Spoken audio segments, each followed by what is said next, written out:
அஸ்வின்ஸ் இனிப்பு காரம் பேக்கரி மற்றும் சைவ உணவகம்.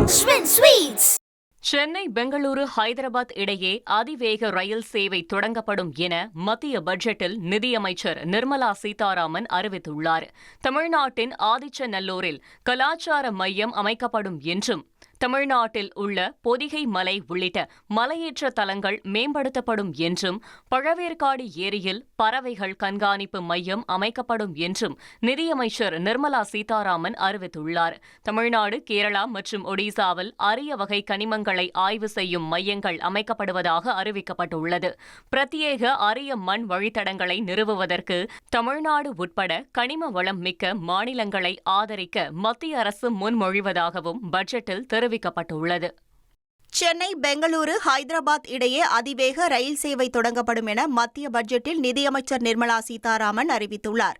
நாட்டின் மேலும் சில பகுதிகளுக்கும் இந்த அதிவிரைவு ரயில் சேவை அறிவிக்கப்பட்டுள்ளது. இதேபோல் 7 அதிவிரைவு ரயில் பாதை முனையங்கள் அமைக்கப்படும் என நிர்மலா சீதாராமன் அறிவித்துள்ளார். கிழக்கு மற்றும் மேற்கு பகுதிகளை இணைக்க பிரத்யேக சரக்கு ரயில் பாதை அமைக்கப்படும் எனவும், இதன் மூலம் நாட்டின் உட்கட்டமைப்பு மேம்படுத்தப்படும் எனவும் தெரிவிக்கப்பட்டுள்ளது. ஜம்மு காஷ்மீர், உத்தரகாண்ட் மற்றும் இமாச்சல பிரதேசம் உள்ளிட்ட இடங்களில் நிலையான மலை ரயில் சேவை அமைக்கப்படும் என கூறப்பட்டுள்ளது. அஸ்வின்ஸ் இனிப்பு காரம் பேக்கரி மற்றும் சைவ உணவகம்.